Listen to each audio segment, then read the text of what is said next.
Hi, good afternoon, everyone. This is Rajiv S. Khanna from immigration.com, the law offices of Rajiv S. Khanna PC. This is our bi-weekly, every 2 weeks, phone call done for the community to provide generic information. As you would have heard when you logged into the conference call, this does not create an attorney-client relationship, nor is this a substitute for a detailed one-on-one consultation. That said, first, as usual, I will deal with the questions that I think are frequently asked questions, take up any follow-ups on that, and then from there on, we'll, after covering the frequently asked questions, go into the questions that are more routine. First frequently asked question is, if an L1A person moves back to their home country when the green card is going on, what is the situation? What are the incidents? So Rajiv Shiva is on L1A since October 2014, good till March 2022, which is the max out. And they've got a EB1 green card going on for himself and his dependents. The dependents are wife, son, and daughter. Interview was conducted in April 2019. I'm assuming this was a 485.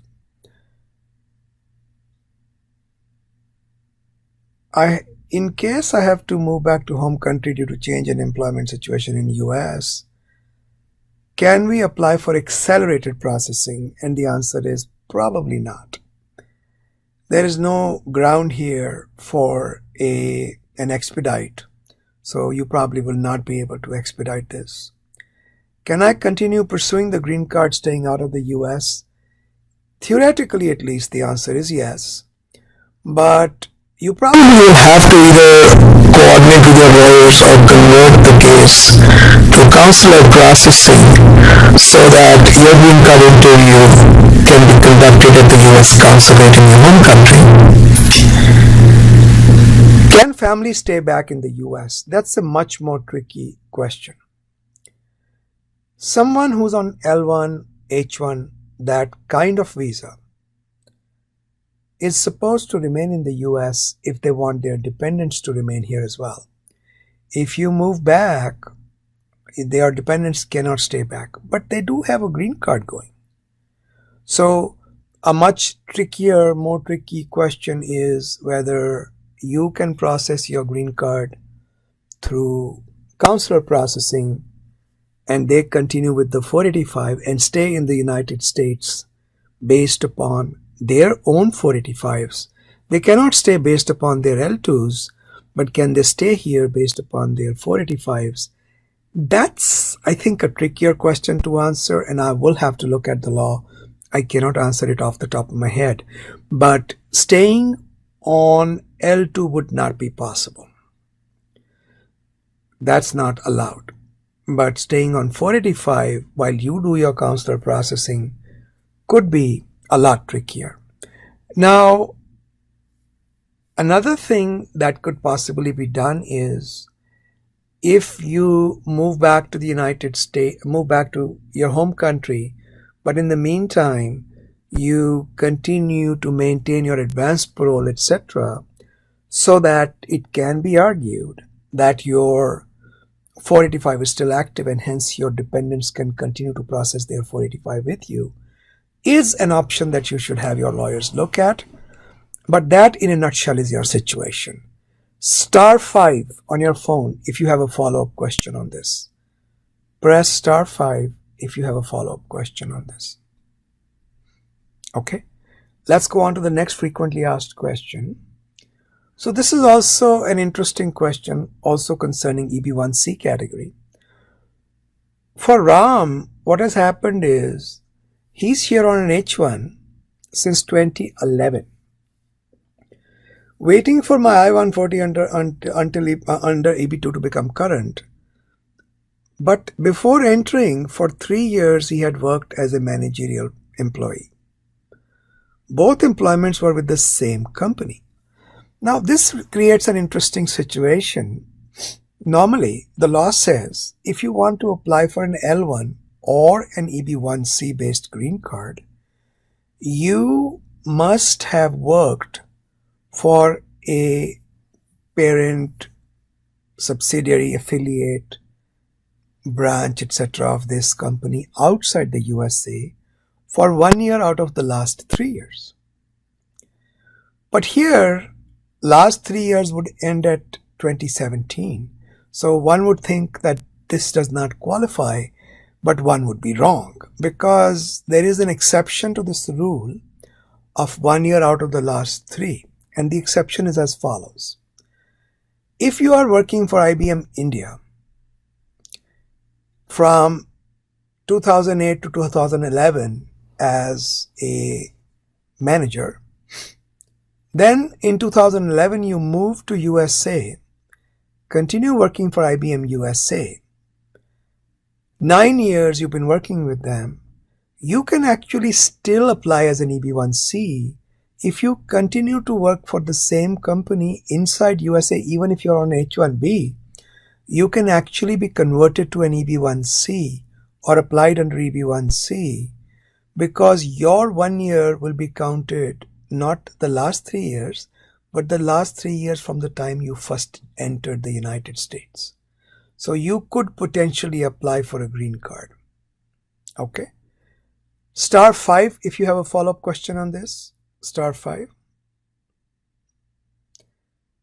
Next frequently asked question is, should I apply for naturalization under the Trump administration? And the answer is yes. People are getting their naturalizations. But the government is trying to deny as many cases as they can. So be mindful of that. If there is any doubt in your background that you think could be a problem for your naturalization, please discuss it with your lawyers or get a consultation, because the kind of things they are going into are these. I have seen them go back 18 years into an employee's history where the employee's then employer was convicted for immigration fraud. But of course, the employee had nothing to do with it. They denied naturalization under one pretext or another. We did an appeal. I appeared before the hearing officer and the case was granted. So they are going back into your work history and sometimes try to create problems. Typical problems that I just mentioned was this example. Another example which also can come up in green card interviews is your H-1B history. Would they go into H-1B history during naturalization? Unlikely. I don't think that's really an important issue at that point of time. But I would say that 2 things you should do before you apply for naturalization. If your case is straightforward, then don't worry about it, go for it. But if you think there's any area that needs some consultation, you should do so, get a consultation. Star 5 if you have a follow-up question on this. Star 5. Okay, let's go on to the next frequently asked question, which is an H-1B working from outside the USA. So Chandi K has a Canadian permanent residence and he works from Canada and commutes to USA for daily work. Because his work is non-essential, he can't commute anymore, but he's working from home from Canada on US payroll. Is there a limitation to this? And the answer is no. Are you allowed to do so? H-1B worker working from outside the state or the country? Absolutely. As long as you're not working on something which is export controlled or export restricted, such as 128-bit encryption, I think, is one of those technologies. As long as you're not working with the restricted technologies, I don't see any problem. Star 5 if you have a follow-up question. Star 5. Okay. What does one do when one gets laid off on L1A? How much time do I have before I fall out of status? Employer has ended employment and notified me by email, instead of giving me 4 weeks notice, they gave me 4 weeks of salary. Now, the issue here is, on 15th May 2020, remember, layoffs for H-1B and layoffs for L-1 proceed differently. H-1B people have greater rights than L-1A people in some respects. So they inform you, giving you 4 weeks notice, and instead of notice they give you 4 weeks of salary. The question is that salary keeping you in status? And the answer is highly doubtful. There have been commentary on comments from USCIS that said they don't consider severance to be status. So if somebody gets 4 weeks of severance pay, it doesn't mean they are in status for 4 weeks. But it can be argued. It can be argued that I have 4 weeks. So how much time do I have before I fall out of status? Well, one school of thought would say you're already out of status. Another would say you can argue that you're in status for the 4 weeks that you're getting paid for. If there are no flights going back to India, you would be well advised to file for a B2, basically making sure that you still maintain status. If the B2 is filed beyond your current status, which is, I said, arguable, just keep track of 180 days from the date you last actively worked. So make sure that you leave USA before that 180 days, despite the fact that you have a tourist application pending. The reason is, in the worst case scenario, you are still well protected. And I think that should get you enough time. What happens to the pending EB1C green card with my employer? Well, let's see what stage you are at. You have the I-140 approved, but you don't have the 485 filed yet, right? Yes. So that doesn't give you anything except your priority date. The earliest priority date for which your I-140 was approved will be yours to keep forever. That's the good thing. Other than that, whenever you come back to USA, you will have to start the green card again. And if the current law still remains the law, you will be able to carry your priority date forward to the next green card. Star 5 if you have a follow-up question on this. Star 5. Okay. Another question which is kind of a follow-up, and these are two questions actually, one from Krishna and one from Neat Sub. So what happens when we get laid off while the green card is pending? First of all, remember, there are several stages of green card. If you get laid off and don't have a job before the labor certification, the perm is approved, and the I-140 is never filed or approved, you get nothing. So if you do not get an I-140 approval, you have zero advantage of the green card. If you get I-140 approved, and in some cases you directly file the I-140 instead of perm, if the I-140 is approved, the priority date becomes yours to keep. And if the I-140 stays approved for 180 days, then H-1B holders, not L1s, but H-1B holders can extend their H-1 beyond 6 years on an ongoing basis with any employer. So if no I-140 approved, no benefit. I-140 approved, priority date is yours forever.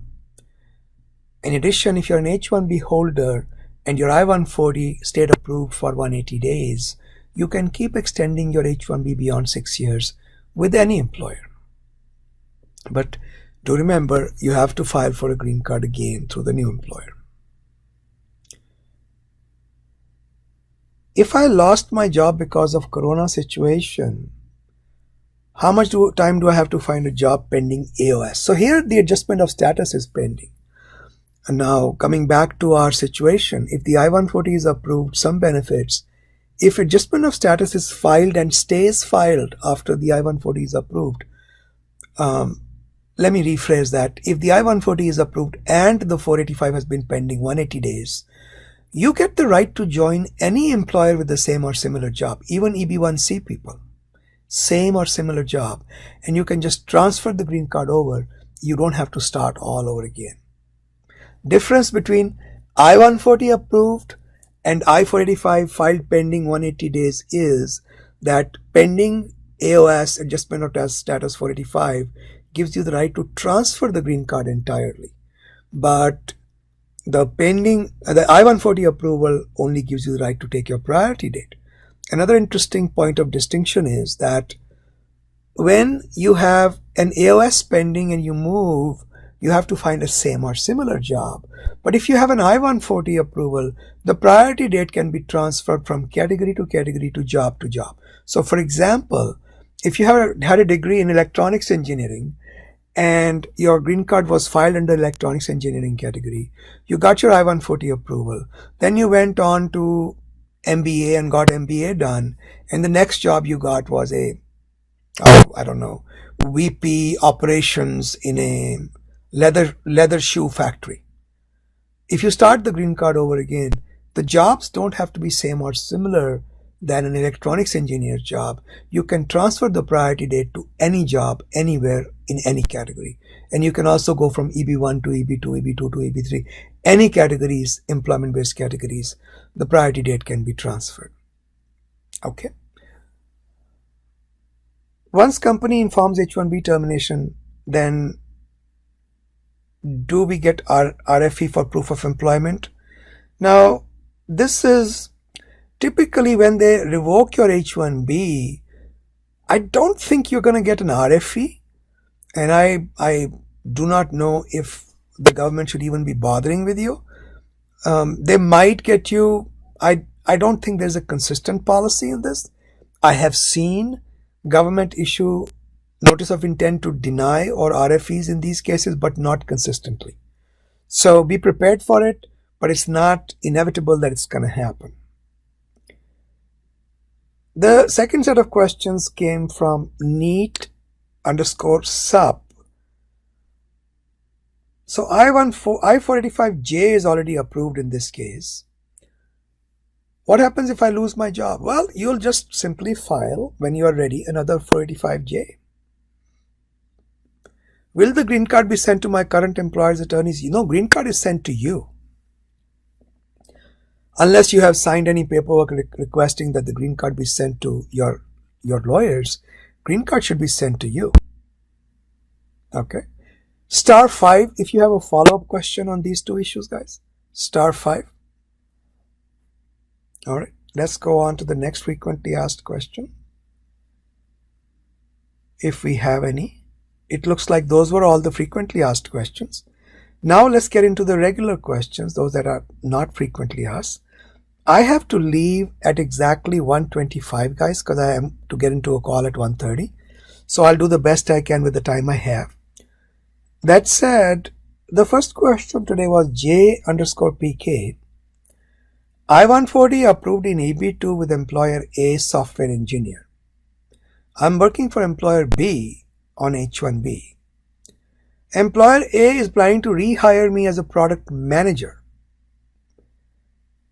After rejoining employer A, I have to work for 1+ year managing 3 other employees in South America.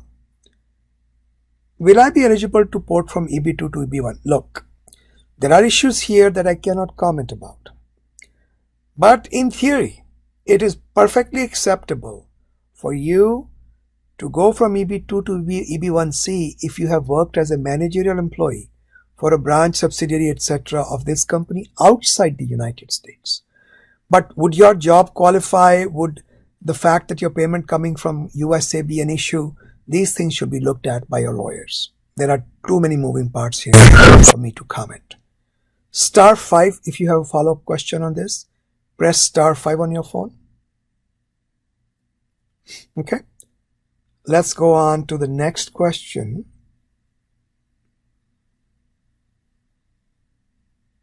We already did this. Okay, these are all frequently asked questions. We managed to cover a lot of these very quickly. Thank you for asking, Subhash. Yes, everything is fine here. You've got a 212E waiver of your J1. I did my master's. If I file H1B next year with a multinational company, how do you address the status between July and October? So that should be covered. You should file for some kind of a B1, B2 or leave USA for that period of time. Obviously, if you don't have status, you will not further get status on H1. You'll have to go and get a visa stamping done. You got a very prestigious scholarship award from India. Can I get an O1 with a couple of paper publications? The answer is maybe. I doubt it. Why?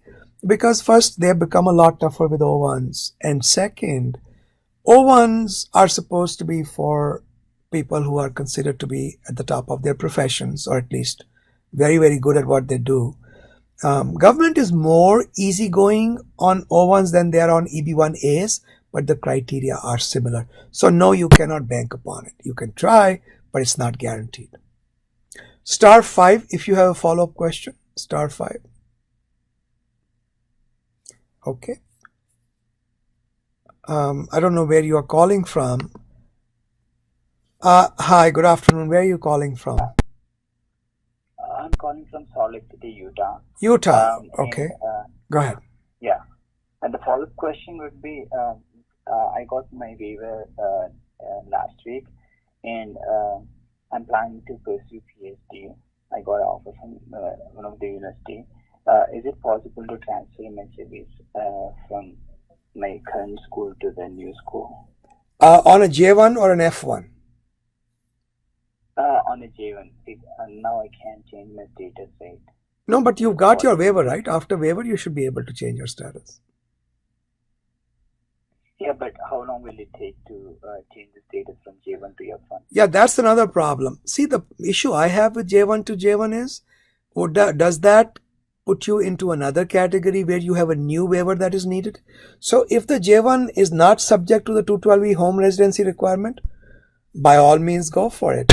But if the J1 is subject to the home residency requirement, the fact that you had a waiver for the old one doesn't give you a waiver for the new one. Okay. So I can I can change from J1 to J1, right? Again. Can you change from J1 to J1? Theoretically, absolutely. As a practical matter, you'll have to discuss with the transferring school or the transfer to school. Check with them what is needed there, but make sure you're not subject to the 212E again. Okay. Exactly. Yeah, I'm worried about that. Right. Because I got now, but again I have.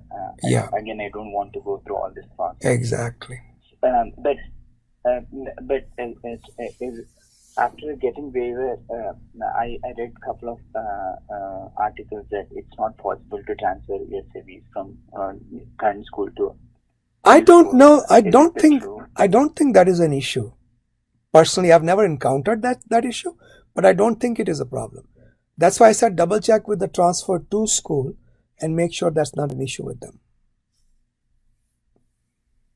Okay.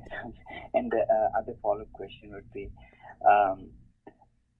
is there a gap extension for the J1 students since I did? To the best of my knowledge, there is not. Okay. Okay. Good luck to you, sir. Thank you so much. Oh, you're welcome. Okay. You're welcome.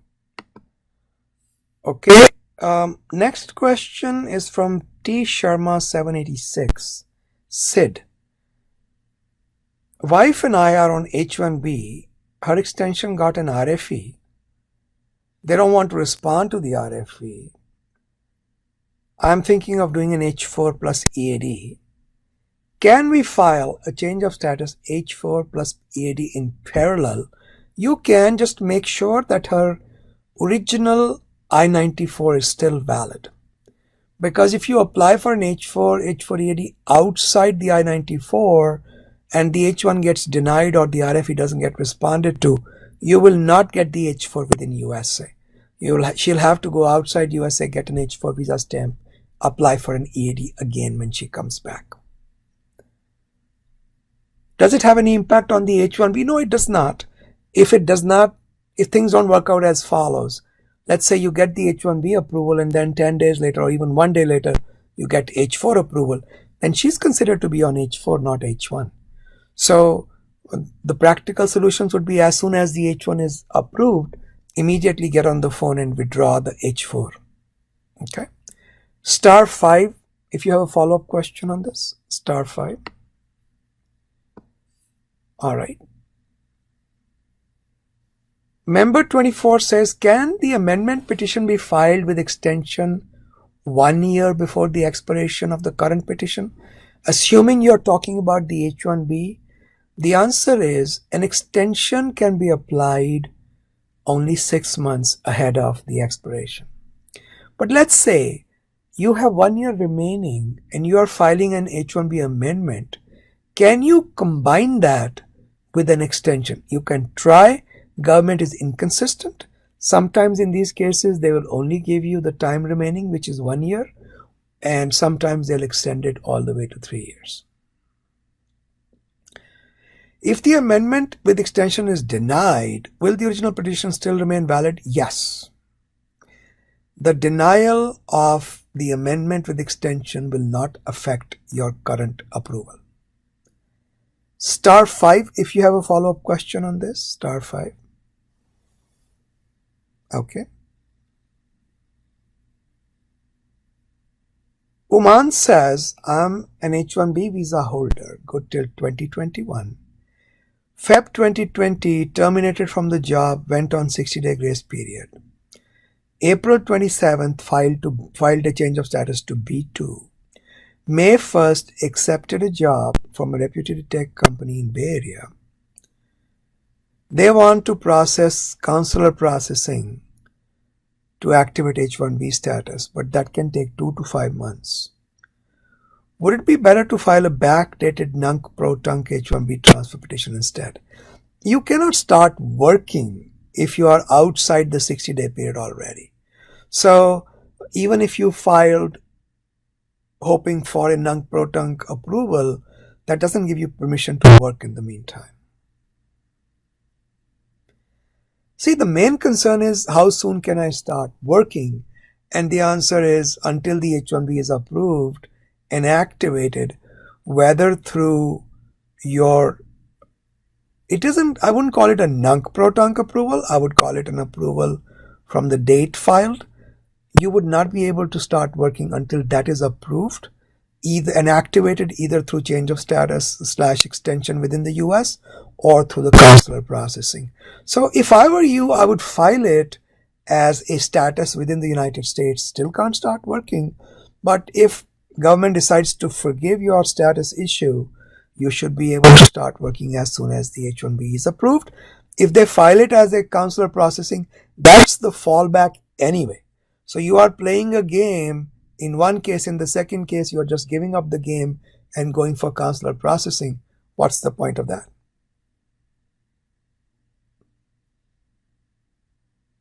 Yeah, I don't think you can invoke portability if you're outside the H-1B 60-day grace period. There is no portability. You can't start working right away. Star 5, if you have a follow-up question on this, star 5. Okay. Next question is from Venuraga. My current employer filed my H-1 extension. It is approved.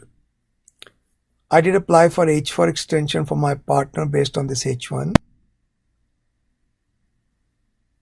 USCIS scheduled a fingerprinting session but cancelled due to pandemic. I have a new employer who filed another H-1B and I hope to join soon.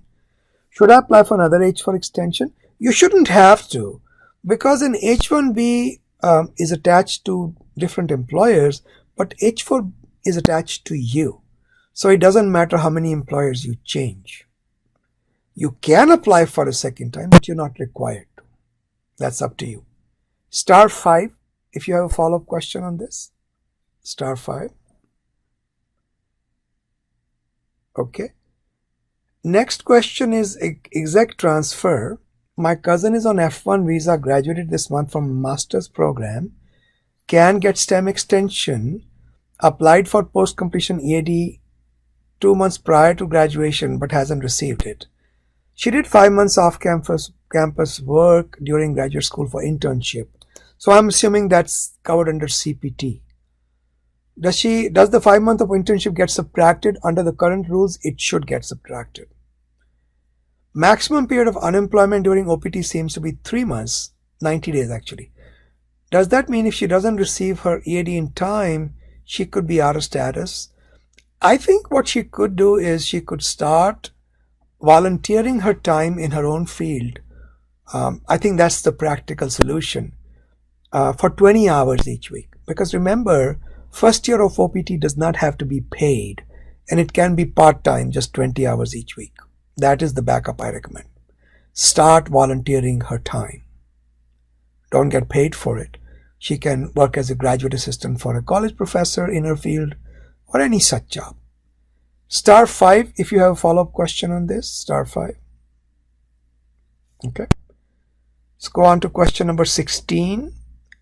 Adoption, international adoption. So remember, adoption rules are different for US citizens, green card holders, H-1Bs are same category, but they're different for US citizens. If an H-1B holder or a green card holder adopts a child, they have to be under a certain age. I think it's 16 or 14. I don't remember the exact age. Plus, they have to be in physical custody of the child for 2 years after the adoption. So, you will not be able to adopt or get the child here on an H-4 visa right away, but you can try to get her here on a tourist visa, disclosing to the government that she's been adopted. But I don't know what the difficulties are going to be there. But an H-4 is not available until the adoption plus 2 years of physical custody. Okay. Star 5 if you have a follow-up question on this. Star 5. All right. Let's go on. Oh, there is a question. I guess it is from Louisiana. Go ahead, Louisiana. I can hear you. Yeah, Rajiv sir. So it's a baby, and sorry, your voice got cut off. I don't know what you said. Can you hear me now? Yes, go ahead. Yeah. So it's a just born baby, and it's a through legal process, unmarried girl. Right. And it's a through legal process we are planning to adopt. Right. So. And in India, High Court will do so. All the things will be proper and legal only. Right. So then also we cannot bring the case. No, you have to have some visa, right? And the visa would be a tourist visa, because that child is not considered your child until you've had physical custody of the child for 2 years. Here's what I do. I would recommend. There's a practical suggestion. Contact your congressman's office, the local congressman where you live. Explain to them the situation. Let them reach out to the consulate and the Customs and Border Protection. See what they say. I think entry on a tourist visa for 2 years and then converting her or applying for her green card would be the right thing to do. Okay? No, we are on H-1B visa. We don't okay, then you will do same idea. You'll do an H-4 for her, but only after 2 years of physical custody, as far as I know. And so one last thing is, I was under the impression that visitor visa we can get maximum till 6 months. Yeah. So can we get? Yeah. What you do is you get the visitor visa, you get the 6 month stay, and then you keep extending the stay. And normally the government does extend these sorts of cases. Okay. So consulate and congressman I need to contact here. You need not the consulate. You contact the congressman and have them check with both the consulate if there is any other visa restriction, anything you need to be aware of, and check with the Customs and Border Protection. Have the congressman check with them, because CBP are the people who meet you at the airport. Oh, okay. Okay, that way you have covered both sides. All right? Okay, thank you, sir. Good luck and congratulations. Thank you, sir. Bye-bye.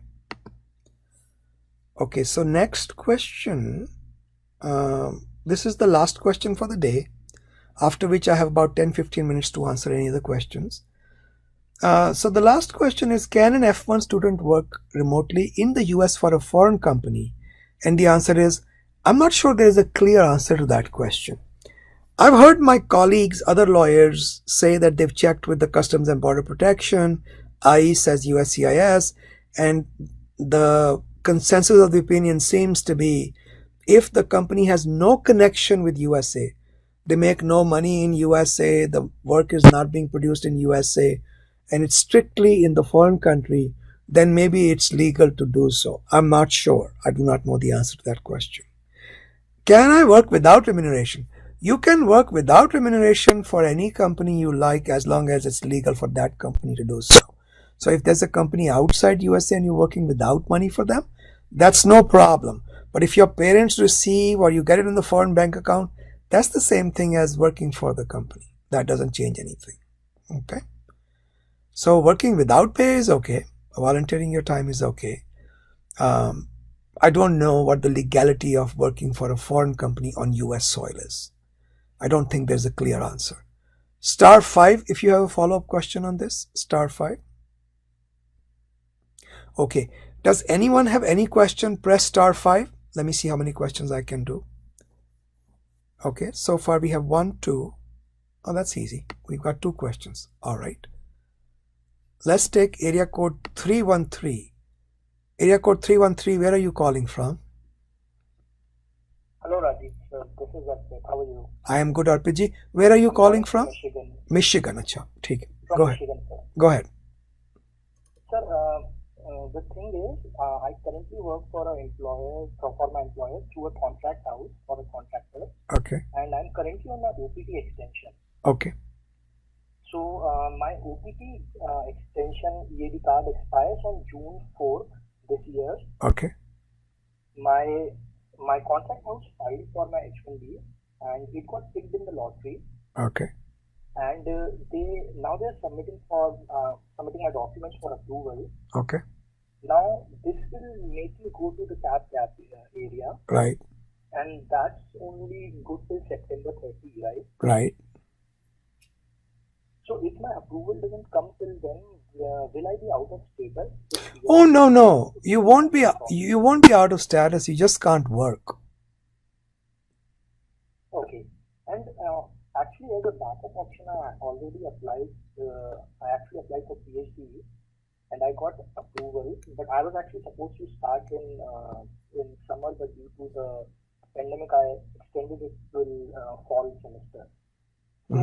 So when I go into CAP gap, is it legal to join the university, or can I do that?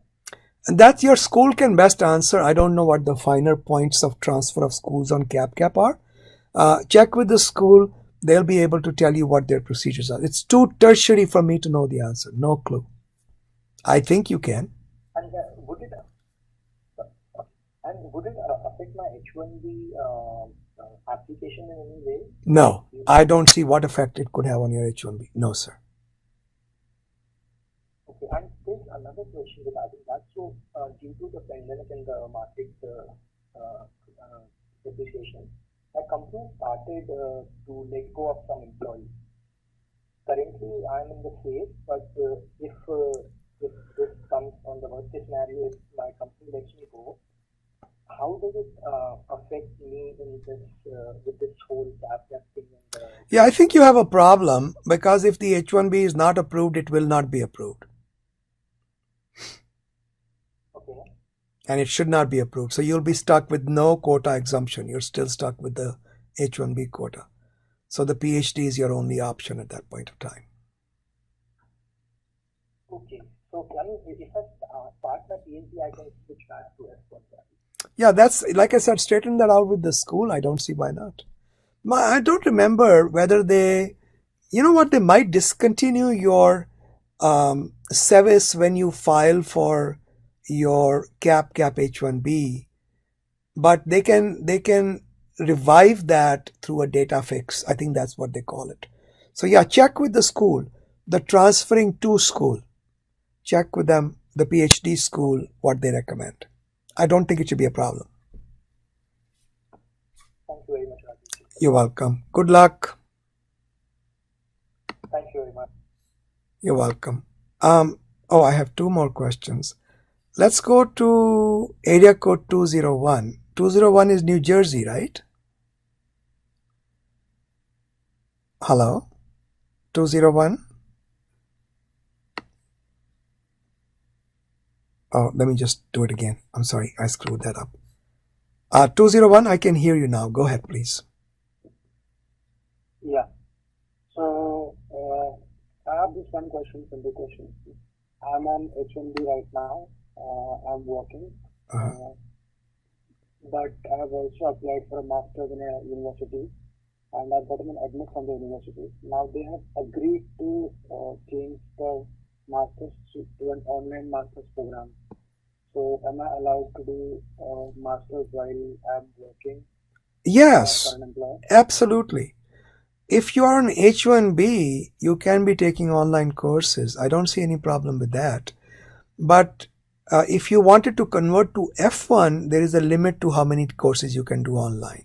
So on an H1B, there is no limit. Go for it.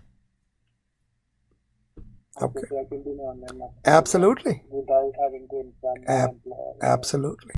Absolutely. Okay, because the university asked me that if your visa approves, then you can do the online master's. Well, they don't need an F1 visa. You don't need an F1 visa. You just need an H1B. Okay, thank you. All right. Sure. Thank you. You're welcome. Good luck. Okay, so the last question for the day is, I believe, New York. Go ahead, New York. I can hear you.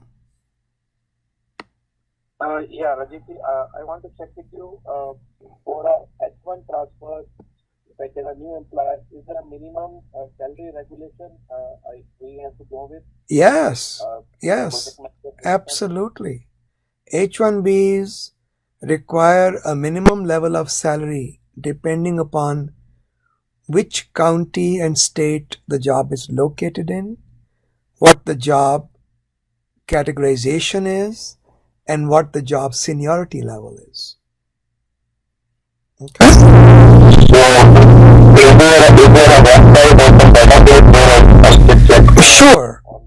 Sure. There is a website. Write it down. It's called FLC, as in Foreign Labor Certification. FLC Data Center, CENTER, the American spelling. So it's flcdatacenter.com. You go to that website, figure out where you belong. Okay? Yeah, but that website shows 3-4 levels. So which one we have to go with? The level explanations are there on the website. There are always 4 levels. Level 1 is entry level when people are still learning the job. Level 2 is professionally competent. Level 3 is a little bit more advanced, and level 4 is most advanced technically. Okay. So that means we have to the salary range has to be within those levels. Yes. It cannot be less. It cannot be less. No. Okay. If the employer is offering less, then we may get a RFP. No, you should not even file the LCA. That's illegal. Okay. Good luck. It looks like there's another question that came up. All right, let's see. This is from Texas. Yeah, Texas, go ahead. This is the last question I'll be answering today, guys. I got to run. Go ahead. Hi, sir. This is Ram. I have a question.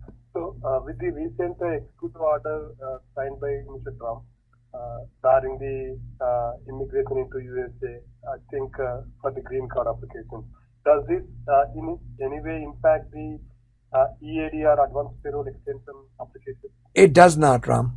It has no effect on your case. Okay? Oh, okay. Same thing with H1 extension, sir? Same thing with H1 extension. Got it. Thank you. Very much. Oh, you're welcome. You're very welcome. Good luck, everyone. I'll see you again in 2 weeks, and thanks for being here. Bye-bye.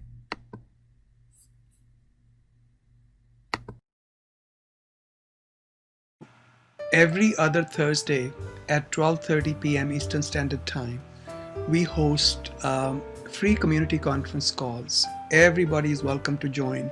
Some people post questions ahead of time. You can take membership in our forums. All of the details are there on our website, immigration.com.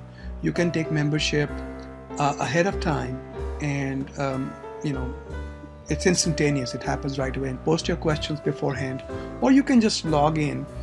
The phone number and all are provided: 202-800-8394, 12:30 Eastern Standard Time every other Thursday. We have free apps for both Apple iOS platform for your iPhones and iPads, as well as for Android. Just look for immigration.com, the period dot, and the application should show up.